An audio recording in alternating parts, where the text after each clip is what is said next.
얼마 전 셀폰으로 문자를 받고 한참을 웃었습니다. 이런 문자였습니다. Hey Daddy, do you love me? 문자와 함께 그림을 보내주었는데 힘센 남자, 근육줄의 남자 사진을 보내었습니다. 초등학교 3학년 막내 아들이 학교에서 태블릿을 가지고 가는 프로그램이 있어서 저에게 보낸 문자였습니다. 그 문자에 답장을 했습니다. Absolutely, I love you so much. 세상에 언제 들어도 사람을 기분 좋게 만드는 단어가 사랑입니다. 그날 집에 온 동료에게 질문을 했습니다. 왜 그런 문자와 사진을 보냈니? 갑자기 아빠가 생각이 나서요. 갑자기 아빠가 너무 보고 싶어서요. 아빠가 너무 힘세 보여서요. 그런 문자를 보냈다는 것입니다. 갑자기 생각이 나서 보낸 문자라서 더 감사하고 참으로 행복했습니다. 집에서 아내와 주고받은 문자를 이야기했더니 아내가 저에게 한 동영상을 보여주었습니다. 동영상의 내용은 이렇습니다. 한 어린 소년이 학교에서 편지 한 장을 받아서 집으로 가져왔습니다. 아이는 선생님이 그 편지를 줬다고 어머니에게 읽어달라고 부탁을 했습니다. 잠시 뒤 어머니는 눈물을 흘리면서 그 편지를 큰 소리로 읽기 시작했습니다. 당신의 아들은 천재입니다. 우리 학교는 그를 가르치기에는 너무나도 작은 학교이며 좋은 선생님도 없습니다.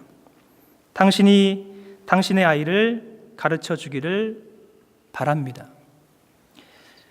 어머니는 선생님의 말씀을 따라서 병이 걸려 죽는 순간까지 힘들었지만 이 아이를 잘 양육을 했습니다. 어머니가 병으로 떠난 지 수년이 지나서 그 아들은 유능한 발명가로 성장을 했습니다.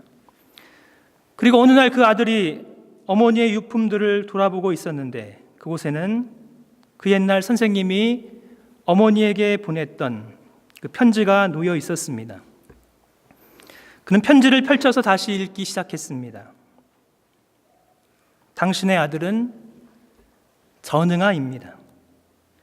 우리 학교는 더 이상 이 아이를 받아줄 수가 없습니다. 당신의 아이에게 퇴학 처분을 내립니다. 그는 그 편지를 읽어가며 눈물을 쏟았습니다. 그리고 자신의 다이어리에 다음과 같이 기록을 했습니다. 토마스 에디슨, 그는 전응아였다. 그러나 그의 어머니는 그를 이 시대의 천재로 변화시켰다. 무엇이 발명가 에디슨, 천재적인 발명가 에디슨을 전응아해서 천재로 만든 것입니까? 어머니의 사랑 가득한 격려의 말이었습니다. 날카로운 비판은 사람을 변화시키지 못합니다. 따뜻한 사랑의 말이 사람을 변화시키는 것입니다. 우리 한빛교회를 위해서 제가 기도하는 기도 제목이 있습니다. 우리 한빛교회는 참으로 따뜻한 사랑의 공동체가 되게 하여 주옵소서. 서로를 진심으로 품어주는 정말 따뜻한 사랑의 공동체가 되게 하여 주옵소서. 저는 그렇게 기도합니다. 하나님이 우리에게 주신 선물, 사랑입니다. 하나님께서 부모에게 주신 최고의 선물, 사랑하는 아들, 딸, 자녀이며 사랑하는 자녀에게 주신 최고의 선물은 사랑하는 아버지 그리고 어머니입니다. 우리 하늘 아버지께서 그 사랑하시는 하나님의 자녀 아들과 딸에게 주고 싶은 최고의 선물이 있습니다. 무엇이겠습니까? 하나님께서 우리에게 주고 싶어 하시는 최고의 선물이 있다면 그 선물이 무엇일까요? 어떤 분은 말할 것입니다. 구원이 아니겠는가? 영생이 아니겠는가? 믿음, 소망, 사랑이 아니겠는가? 참으로 여러 가지 선물을 하나님 우리에게 주십니다. 누가복음 11장 말씀 보면 우리가 잘 알고 있는 기도에 관한 아주 유명한 구절이 있습니다. 구하라 그러면 너희에게 주실 것이요 찾으라 그러면 찾아낼 것이요 문을 두드리라 그러면 너희에게 열릴 것이니 구하는 이마다 받을 것이요 찾는 이가 찾아낼 것이요 두드리는 이에게 열릴 것이니라. 신앙생활은 하나님을 향하여서 구하고 찾고 두드릴 수 있는 기도의 놀라운 특권을 사용하는 것입니다. 하나님께서는 구하고 찾고 문을 두드리는 자에게 분명히 주신다라고 말씀하고 있습니다. 하나님이 우리에게 주실 수 있는 선물 가운데 최고의 선물, 누가복음 11장 말씀을 계속해서 보면 이렇게 말씀하고 있습니다. 너희 중에 아버지가 된 자로서 누가 아들이 생선을 달라 하는데 생선 대신에 뱀을 주며 알을 달라 하는데 전갈을 주겠느냐. 너희가 악할지라도 좋은 것을 자식에게 줄 알거든 하물며 너희 하늘 아버지께서 구하는 자에게 무엇을? 구하는 자에게 성령을 주시지 않겠느냐. 마태복음 7장 하늘에 계신 너희 아버지께서 구하는 자에게 좋은 것으로 주시지 않겠느냐. 이 좋은 것은 그냥 좋은 것이 아니라 최고로 좋은 것입니다. 하나님께서 사랑하는 자녀에게 최고로 주고 싶어 하시는 좋은 것, 누가 하는 그것이 바로 성령이라고 말씀하고 있습니다. 그렇습니다. 구원, 영생, 믿음, 소망, 사랑 다 성령과 연관된 선물입니다. 하나님께서 우리에게 성령을 주시면 동시에 다 따라오는 선물입니다. 그러므로 하늘 아버지께서 사랑하는 믿음의 자녀에게 주고 싶어 하시는 최고의 선물 바로 성령입니다. 오늘 본문 갈라디아서 5장 16절 성경을 좀 찾아서 보면 좋겠습니다. 갈라디아서 5장 16절 말씀 보면 사도 바울은 갈라디아 교인들에게 아주 강한 어조로 명령을 하고 있습니다. 5장 16절 말씀을 같이 한번 큰 소리로 마음에 새기며 읽겠습니다. 시작.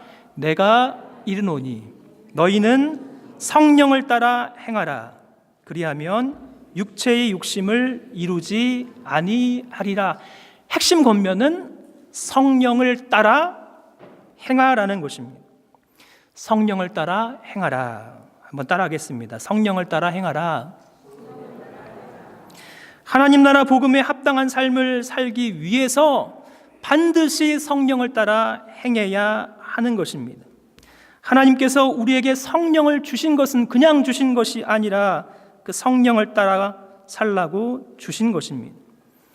그리스도의 의의 예복을 입은 성도가 이 땅에서 그리스도의 의에 합당하게 살기 위해서 성령을 따라 살아야 하는 것입니다.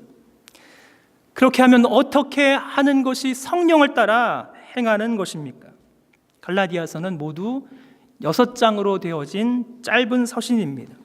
그런데 이 짧은 서신에 성령에 관한 그러한 교훈의 말씀이 가득합니다. 그 중에 3가지만 한번 살펴보면 좋겠습니다. 먼저 갈라디아서 3장 2절 말씀 보면 사도 바울은 이렇게 말씀하고 있습니다. 갈라디아서 3장 2절. 내가 너희에게 다만 이것을 알려 하노니 너희가 성령을 받은 것이 율법의 행위로냐 혹은 듣고 믿음으로냐. 너희에게 성령을 주시고 너희 가운데서 능력을 행하시는 이의 일이 율법의 행위에서냐 혹은 듣고 믿음에서냐.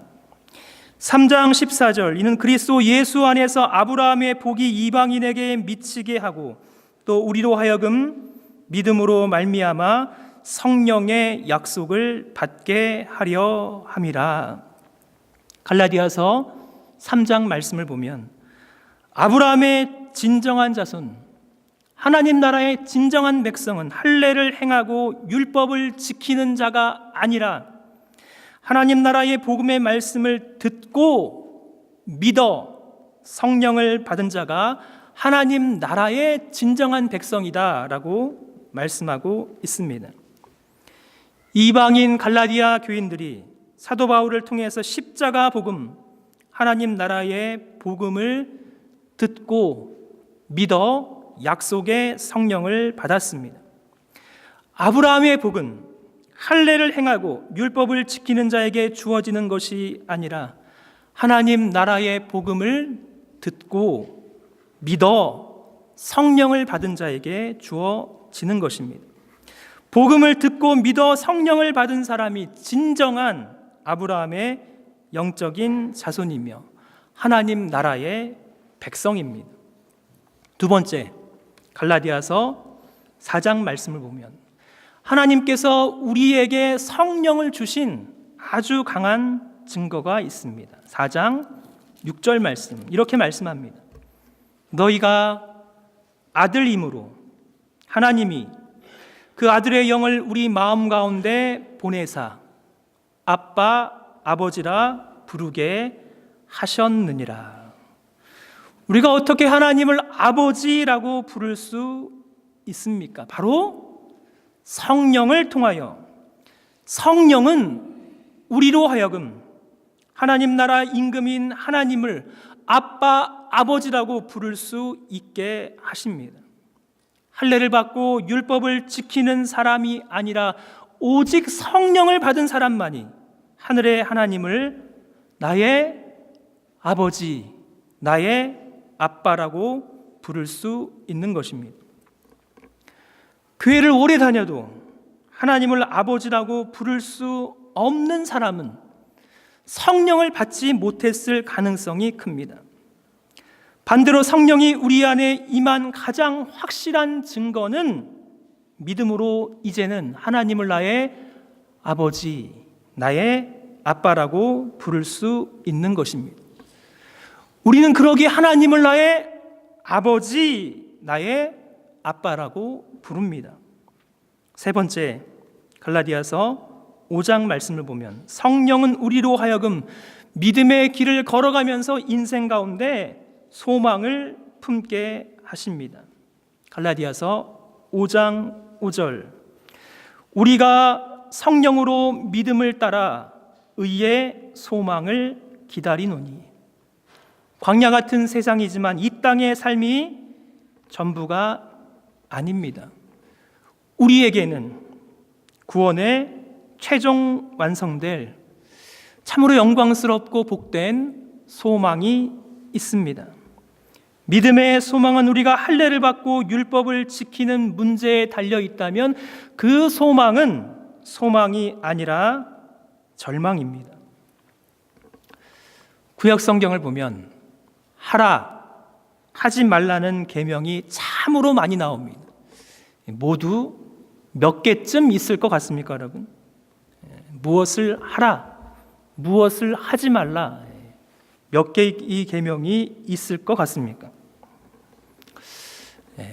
하나하나 세어보니 613개의 계명이 있습니다. 613개.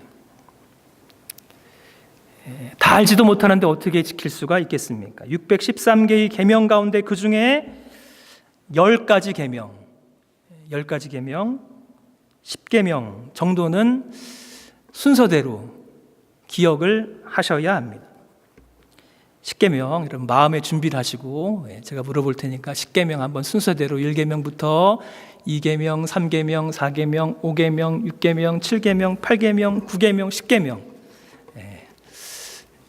제 눈을 피하지 마시고 제 1계명 감사합니다. 제 2계명 갑자기 목소리가 확 죽었습니다. 제 3계명 절망입니다. 제 4계명 안식일을 기억하여 거룩히 지키라. 제 5계명 부모를 공경하라. 제 6계명 살인하지 말라. 7계명 간음하지 말라. 8계명 도적질하지 말라. 9계명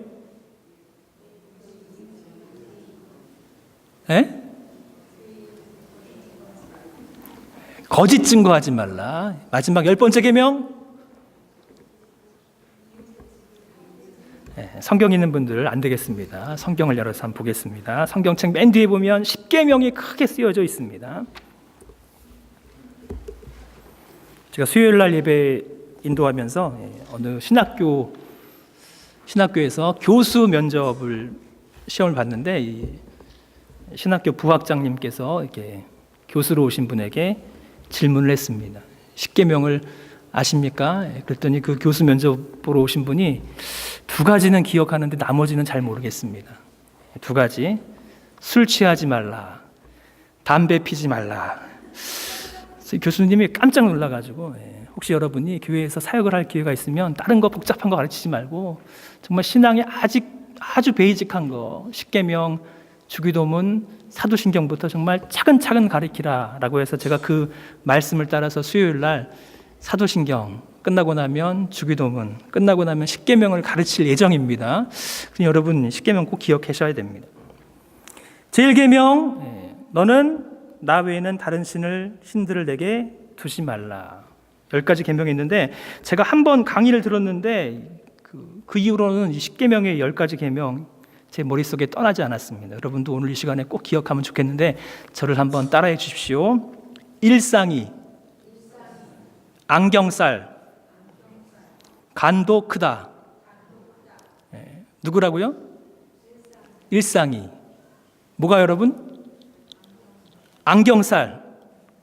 그 안경살이 뭐가 크다고요? 안경살이 간도 크다. 다시 한번요. 일상이, 안경살, 간도 크다.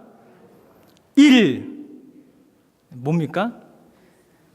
유일하신 하나님이니 하나님 외에는 다른 신을 두게 하면 안 되는 것입니다. 상, 우상을 만들지 말라. 이,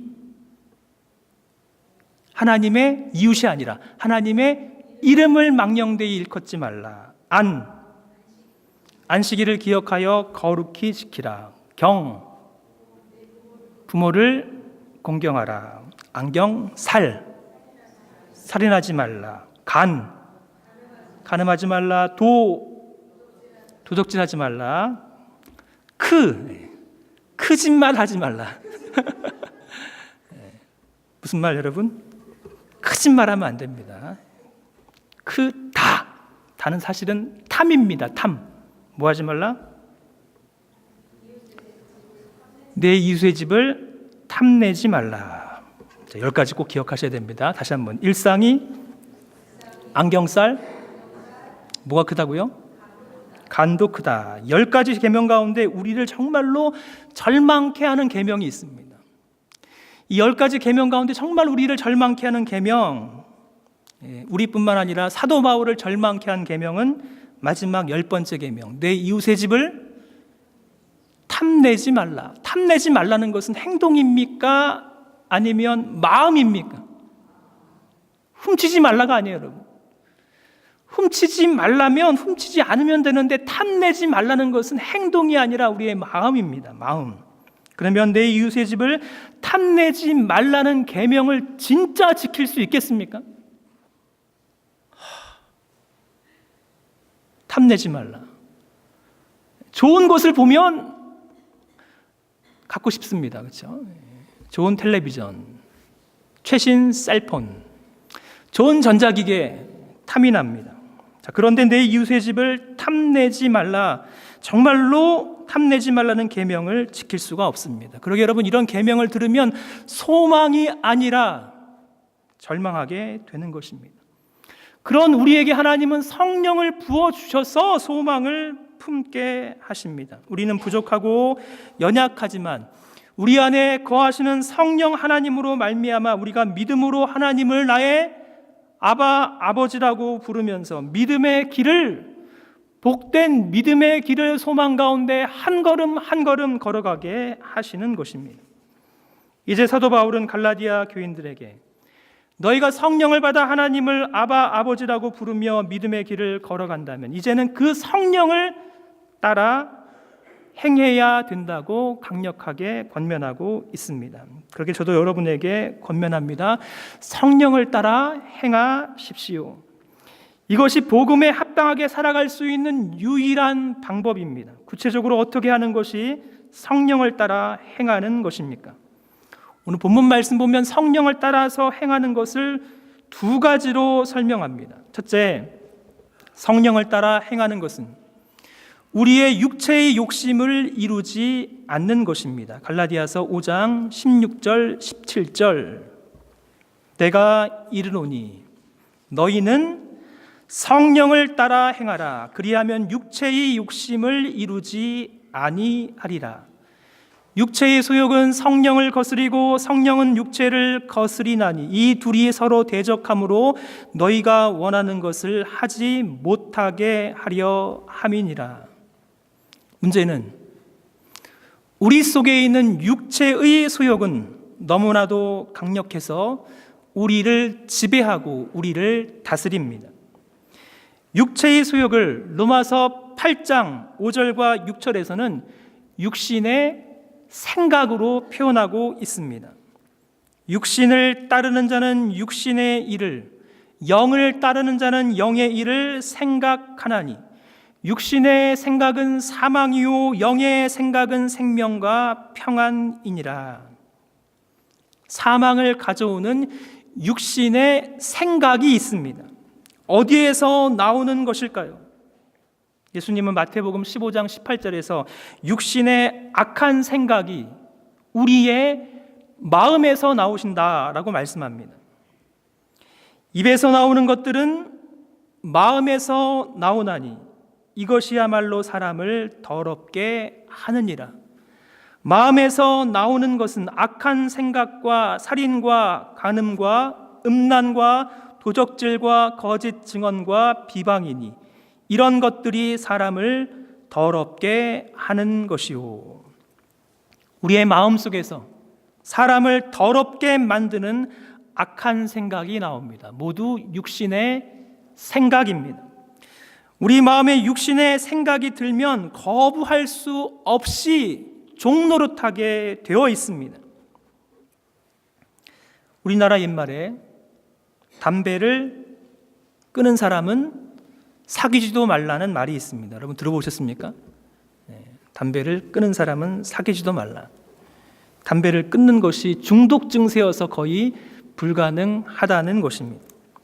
담배를 끊지 못해서 늘 신앙생활에 당당하지 못했던 어느 집사님이 계셨다고 합니다. 그래서 2019년 새해 가족들에게 굳게 약속을 했습니다. 앞으로는 담배를 절대로 피우지 않겠다라고 가족들에게 선언을 했습니다. 문제는 그 말을 하고 사흘을 못 넘기고 벽에 비스듬히 기대면서 담배를 피웁니다. 아내가 말합니다. 사흘도 못 넘기고 담배를 또 피운다라고 한마디를 하니 남편이 화를 버럭내면서 이렇게 말했습니다. 앞으로는 담배를 피우지 않겠다고 약속했으니 이렇게 옆으로 서서 피우잖아. 앞으로는 피우지 않겠으니 옆으로 피운다는 것입니다. 담배 생각이 나면 담배 하나 끊지 못하는 연약한 우리인데 우리의 생각을 지배하는 육신의 강력한 소욕이 있습니다. 어린아이부터 우리 아이들, 청년에 이르기까지 육신의 생각과 육신의 소욕이 있으면 끊지 못하는 강력한 힘이 있습니다. 참으로 놀란 것이 저희 집 막내 아들이 3학년인데 어제와 그 전주 토요일 날 새벽 5시에 일어났습니다. 제가 너무 좋았습니다. 아빠가 새벽 5시에 일어나니 새벽 5시에 일어나서 함께 새벽기도 사순절 기간 새벽기도 가려는가 그랬더니 그 시간에 아이가 눈이 말똥말똥거리면서 뭐하고 있냐면 게임을 하고 있습니다. 엄마가 자유를 줬습니다. 금요일 오후부터 토요일 12시까지는 마음껏 게임을 해도 좋으니 마음껏 게임을 하라. 아이가 그 말을 듣고 금요일 날 늦게까지 게임을 하다가 토요일 날 새벽 5시에 일어나서 게임을 하는 것입니다. 육신의 소욕은 참으로 강력합니다. 그것이 우리 마음에 들면 거부할 수 없습니다. 어떻게 거부합니까? 갈라디아서 5장 19절 21절 모두 15개의 육체의 일이 있습니다. 15개의 육체의 일, 우리는 그 가운데 몇 개나 해당이 되겠습니까? 순서대로 음행, 더러움, 호색, 우상숭배, 주술, 원수 맺는 것, 분쟁, 시기, 분냄, 당짓는 것, 분열함, 이단, 투기, 술취함, 방탕함, 그와 같은 것들이라. 문제는 그 밑에 있는 구절 보면 전에 너희에게 경계한 것 같이 경계하노니 이런 일을 하는 자들은 하나님의 나라를 유업으로 받지 못할 것이요. 하나님의 나라를 유업으로 받지 못한다는 것은 참으로 심각한 죄악입니다. 하나님의 나라를 유업으로 받지 못할 죄 가운데 우리는 15개 가운데 몇 개 정도나 해당이 되겠습니까? 크게 4가지로 분류될 수 있습니다. 음행, 더러운 것, 호색, 성적인 죄악입니다. 오늘날 성적인 죄악이 얼마나 가득합니까? 우상숭배와 주술, 하나님을 대적하는 심각한 죄악입니다. 공동체 안에서 사람들과의 관계에서 나타나는 심각한 죄악이 있습니다. 원수 맺는 것, 분쟁, 시기, 분냄, 당짓는 것, 분열, 이단, 투기. 심각합니까, 여러분? 이런 일을 하는 자들은 하나님의 나라를 유업으로 받지 못하는 것입니다. 개인적으로 절제하지 못하는 죄악이 있습니다. 술 취함과 방탕함. 15개의 육체의 일은 하나님과 사람과의 관계를 파괴합니다. 그리고 우리 자신까지 망치는 분명한 죄악입니다. 이러한 육체의 소욕, 외부에서 오는 것이 아니라 어디에서 오는 것입니까? 우리의 마음, 우리의 생각에서 흘러나오는 것입니다. 마음의 생각이 더러우면 육체의 소욕에서 나오는 육체의 더러운 열매를 맺습니다. 이러한 죄악이 개인을 망치고 공동체를 망치고 하나님과 관계를 파괴합니다. 육체의 강한 생각에서 나오는 죄악들이 그 사람의 마음과 생각을 지배하면 그 사람은 절대로 하나님 나라의 복음에 합당한 삶을 살아갈 수 없습니다. 하나님 나라 백성으로 살아가는 것이 불가능합니다. 그러기에 갈라디아서에서는 우리가 믿음으로 의롭게 되어지는 이신칭의의 복음만이 아니라 어떻게 하면 하나님 나라 복음에 합당한 믿음의 사람으로 살 수 있을지, 어떻게 하면 거룩하게 살 수 있을지, 어떻게 하면 성화의 삶을 살 수 있을지, 그 핵심 비결이 바로 성령이라고 말씀하십니다. 하나님께서 우리에게 부어주신 성령은 육체의 소욕을 거스립니다. 우리 안에 있는 육체의 수욕도 성령을 거스립니다. 그러므로 믿음의 사람의 마음에는 두 마음이 항상 날마다 치열하게 전쟁을 벌입니다. 육체의 소욕, 성령의 소욕. 성령을 따라 행하는 것은 우리 안에 거하시는 성령으로 말미암아 우리 속에 있는 육체의 소욕을 죽이는 것입니다.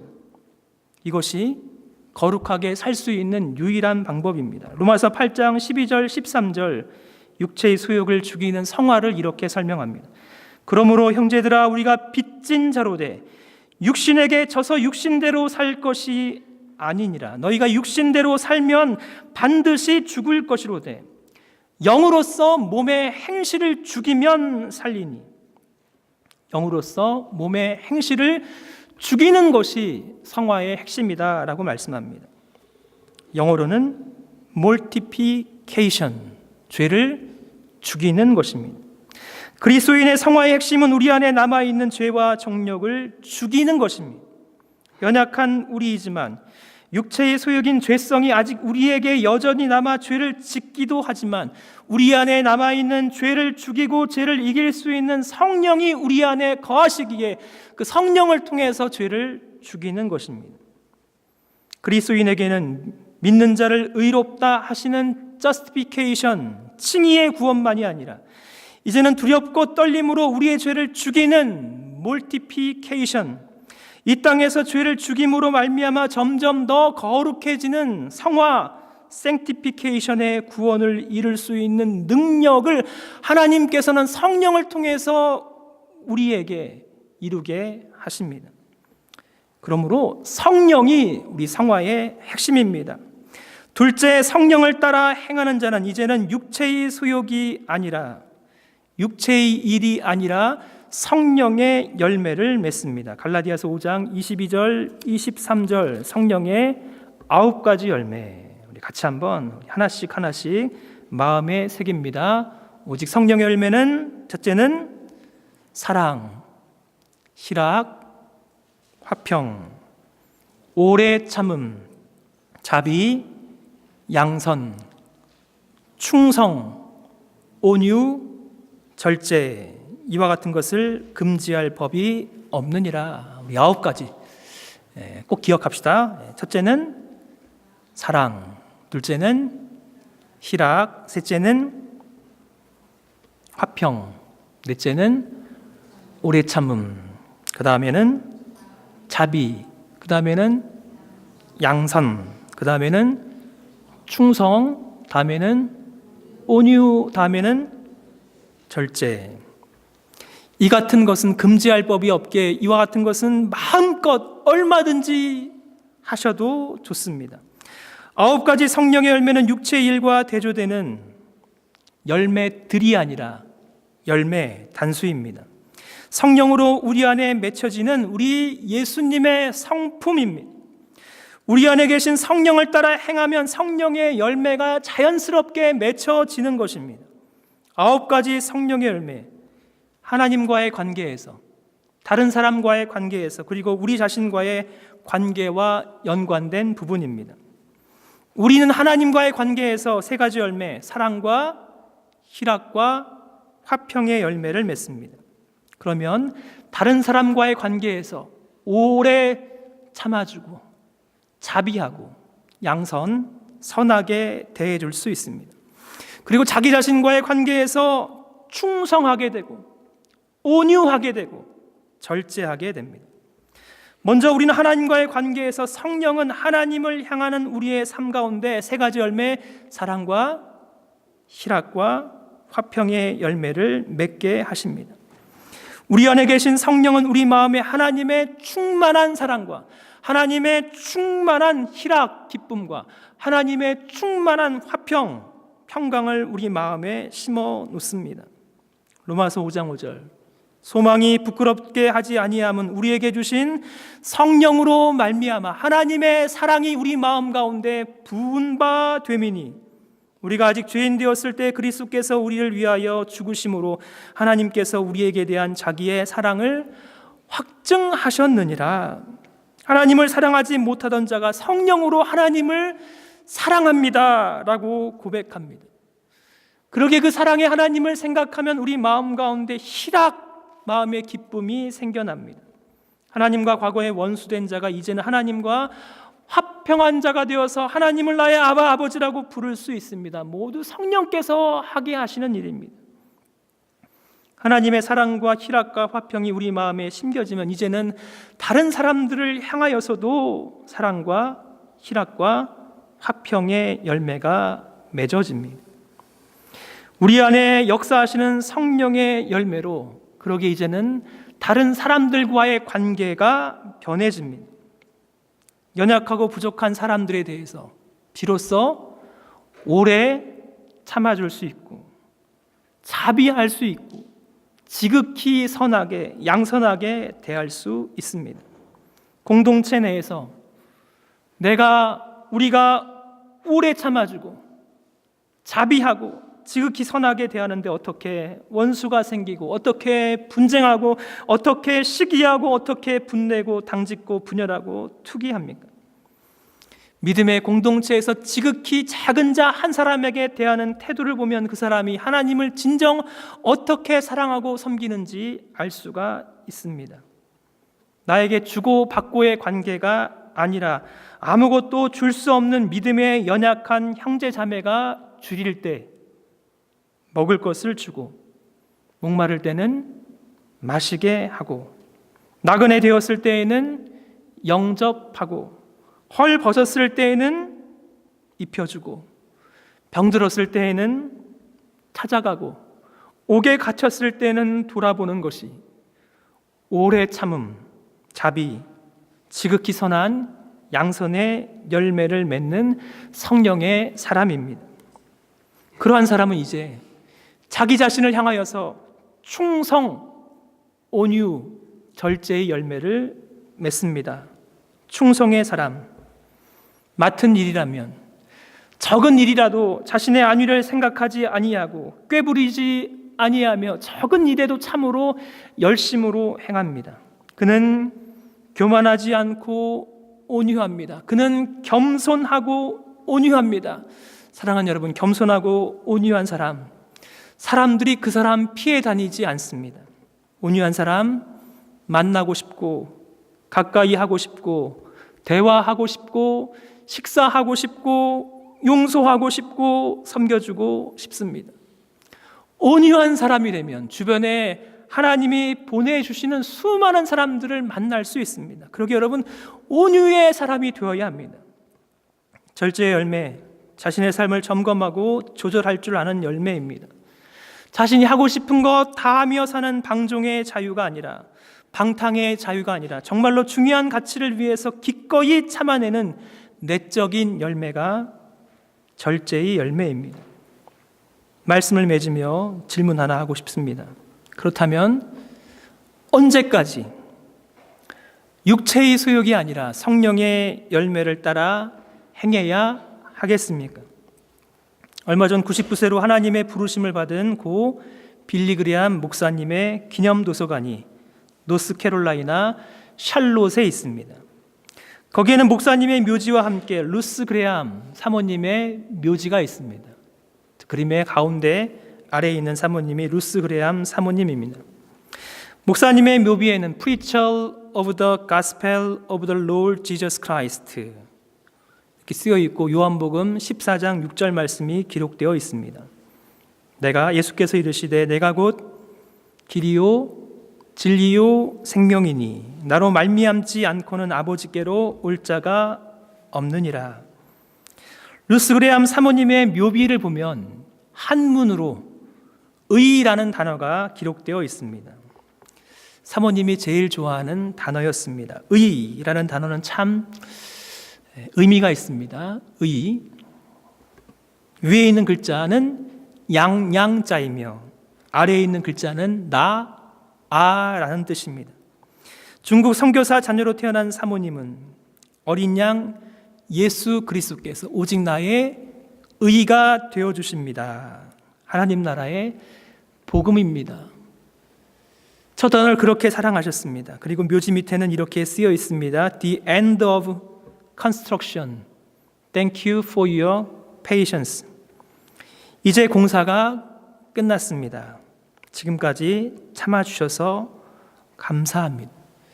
부족하고 연약해서 이 땅에서는 아직 공사 중이어서 때로는 자주 육체의 열매, 육체의 생각이 우리를 지배하기도 하지만 그러나 하나님께서 저와 여러분에게 부어주신 성령 하나님으로 말미암아 이제 우리는 육체의 소욕을 이기고 성령의 열매를 맺을 수 있는 성령의 사람이 되었습니다.